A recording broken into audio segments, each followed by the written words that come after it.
नमस्कार। आकाशवाणी से दोपहर समाचार के साथ मैं कनकलता।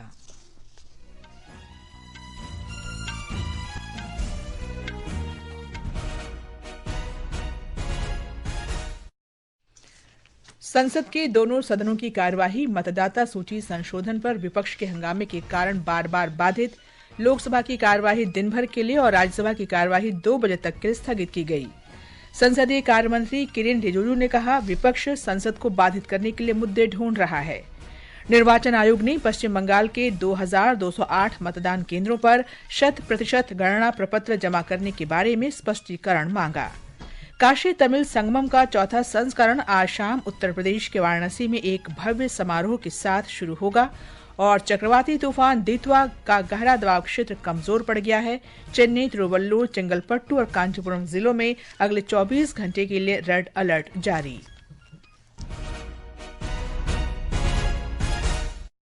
अब समाचार विस्तार से। संसद के दोनों सदनों की कार्यवाही मतदाता सूची के विशेष गहन पुनरीक्षण सहित विभिन्न मुद्दों पर विपक्ष के हंगामे के कारण बार बार बाधित हो रही है। लोकसभा दिन भर के लिए और राज्यसभा दोपहर 2 बजे तक के लिए स्थगित कर दी गई। लोकसभा की कार्यवाही पहले 12 बजे, फिर दोपहर 2 बजे और फिर दिन भर के लिए स्थगित की गई। पहले स्थगन के बाद दोपहर 12 बजे जब लोकसभा की कार्यवाही शुरू होने पर विपक्ष के सदस्य आसन के करीब आकर अपनी मांग पर अड़े रहे। संसदीय कार्य मंत्री किरेन रिजिजू ने विपक्षी सांसदों से सदन की कार्यवाही बाधित न करने की अपील की।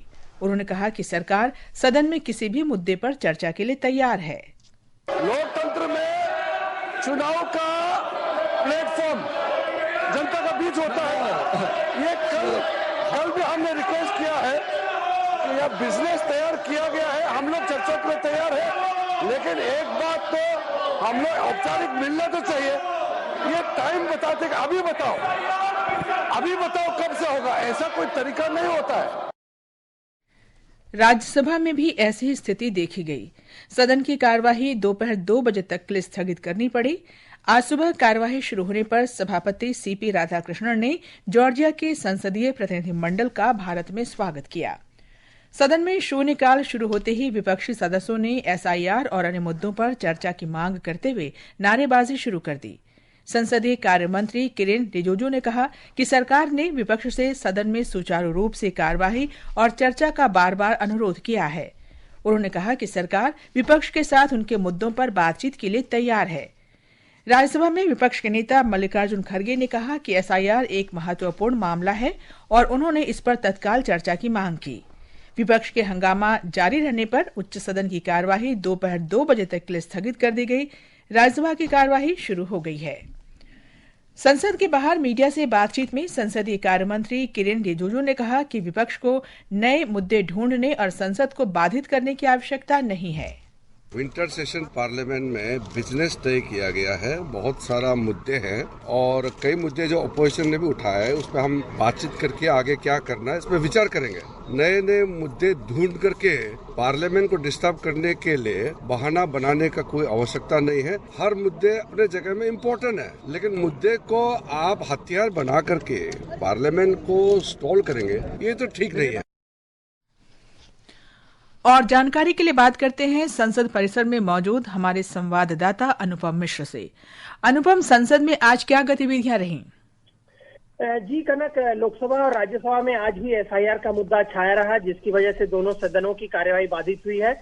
लोकसभा पहले 12 बजे तक के लिए और फिर 2 बजे तक स्थगित कर दी गई। लोकसभा अध्यक्ष ओम बिरला और संसदीय कार्य मंत्री किरेन रिजिजू द्वारा बार बार किए गए अपील के बावजूद विपक्षी सदस्य सदन के बीचों बीच आकर अपनी मांगों को लेकर नारेबाजी करते रहे। हंगामे के कारण राज्यसभा में प्रश्नकाल नहीं हो सका। हालांकि लोकसभा में केवल 2 ही प्रश्न उठा जा पाए।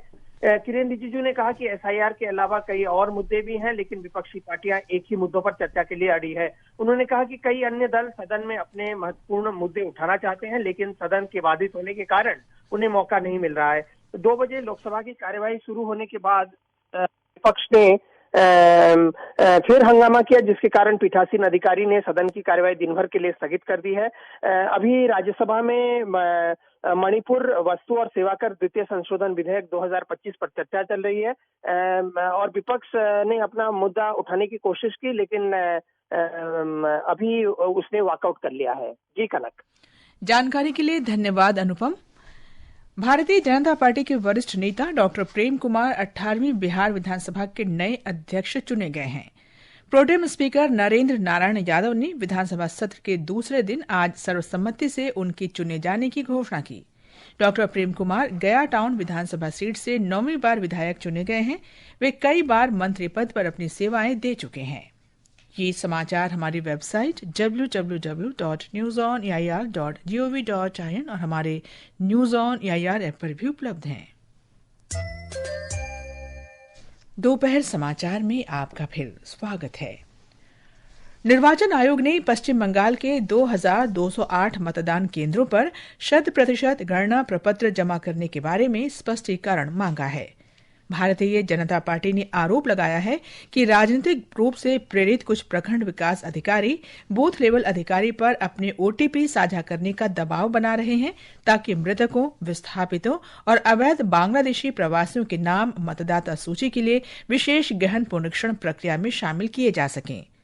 आयोग के विशेष मतदाता सूची पर्यवेक्षक सुब्रत गुप्ता ने विशेष गहन पुनरीक्षण प्रक्रिया से संबंधित शिकायतों के समाधान के लिए जनता, राजनीतिक दलों और संगठनों के साथ परामर्श शुरू कर दिया है। कर्नाटक में मुख्यमंत्री पद के लिए जारी खींचतान के बीच मुख्यमंत्री सिद्धारमैया आज बंगलुरु में उप मुख्यमंत्री डीके शिवकुमार से उनके आवास पर मिले। बैठक के बाद श्री सिद्धारमैया ने संवाददाताओं से कहा कि राज्य में नेतृत्व परिवर्तन और मंत्रिमंडल में फेरबदल पर पार्टी नेता राहुल गांधी निर्णय लेंगे। इस अवसर पर उप मुख्यमंत्री डीके शिवकुमार ने कहा कि कर्नाटक की जनता ने उन्हें भारी जनादेश दिया है। उन्होंने कहा कि पार्टी के शीर्ष नेतृत्व के आदेश का पालन किया जाएगा। वित्त मंत्री निर्मला सीतारामन ने कहा है कि अर्थव्यवस्था के बढ़ते डिजिटलीकरण और नए वित्तीय उत्पादों के आने से दुनिया भर के देशों को कर प्रणाली में निष्पक्षता और जनता का विश्वास सुनिश्चित करते हुए सूचनाओं के समय पर आदान प्रदान में सहयोग करना होगा।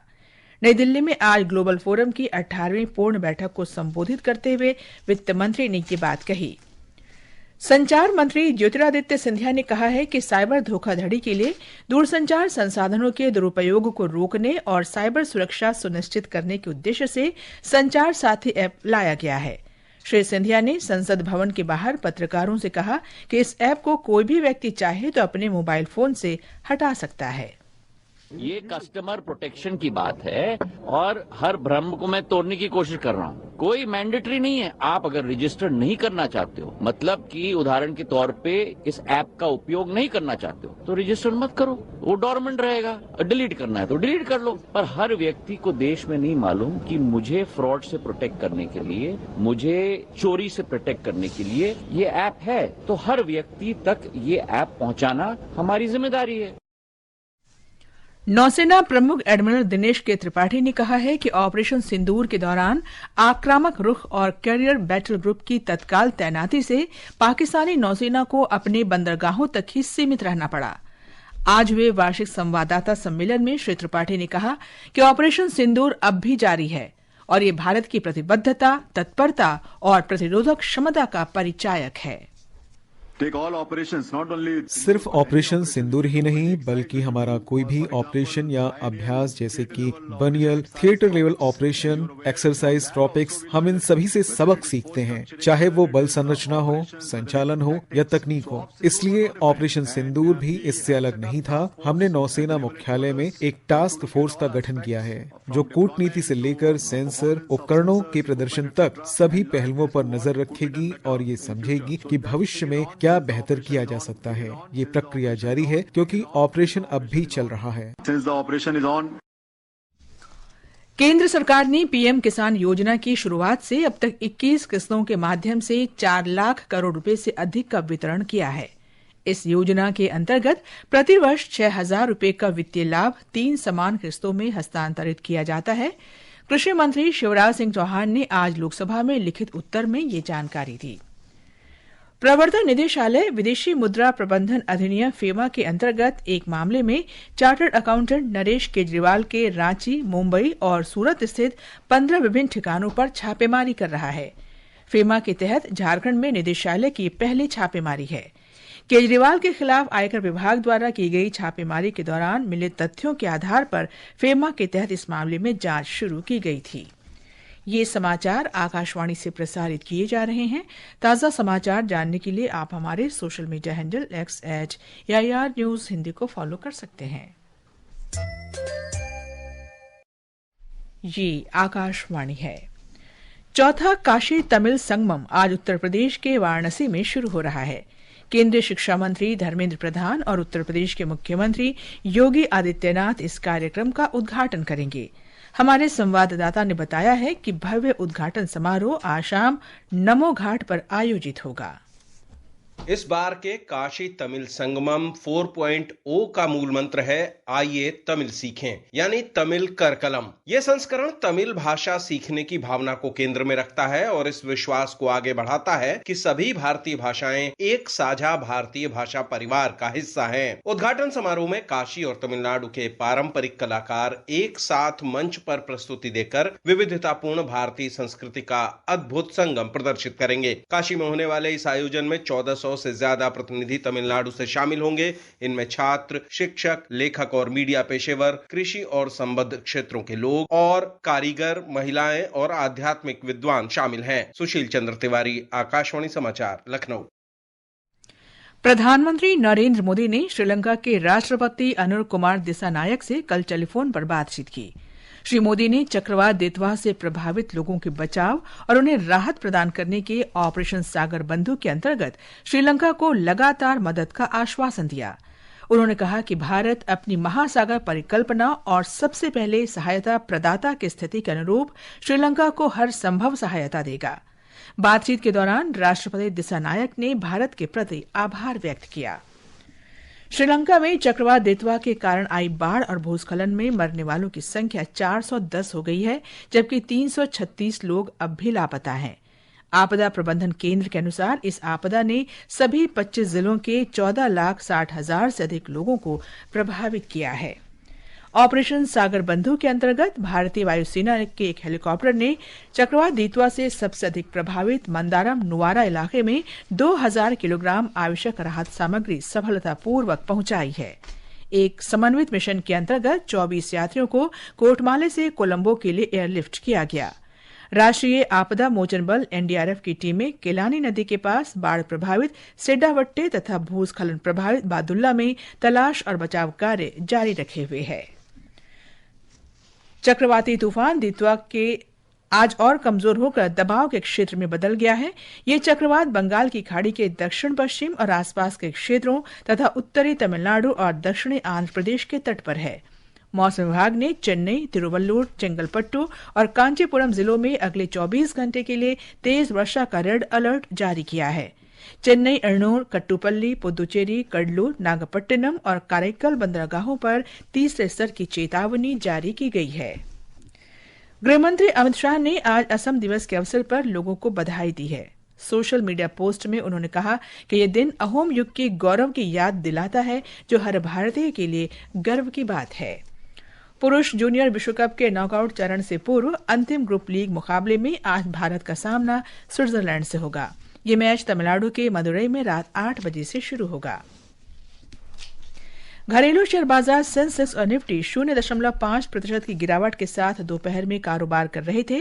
अंतिम समाचार मिलने तक सेंसेक्स 464 अंक की गिरावट के साथ 25,178 पर और निफ्टी 140 अंक की गिरावट के साथ 26,036 पर था। अंत में मुख्य समाचार एक बार फिर। संसद के दोनों सदनों की कार्यवाही मतदाता सूची संशोधन पर विपक्ष के हंगामे के कारण बार बार बाधित, लोकसभा दिन भर के लिए स्थगित। संसदीय कार्य मंत्री किरेन रिजिजू ने कहा, विपक्ष संसद को बाधित करने के मुद्दे ढूंढ रहा है। निर्वाचन आयोग ने पश्चिम बंगाल के 2,208 मतदान केंद्रों पर 100% गणना प्रपत्र जमा करने के बारे में स्पष्टीकरण मांगा। काशी तमिल संगमम का चौथा संस्करण आज शाम उत्तर प्रदेश के वाराणसी में एक भव्य समारोह के साथ शुरू होगा। और चक्रवाती तूफान दितवा का गहरा दबाव क्षेत्र कमजोर पड़ गया है। चेन्नई, तिरुवल्लुर, चेंगलपट्टू और कांचीपुरम जिलों में अगले 24 घंटे के लिए तेज वर्षा का रेड अलर्ट जारी। इसके साथ ही दोपहर समाचार का ये अंक समाप्त हुआ। नमस्कार।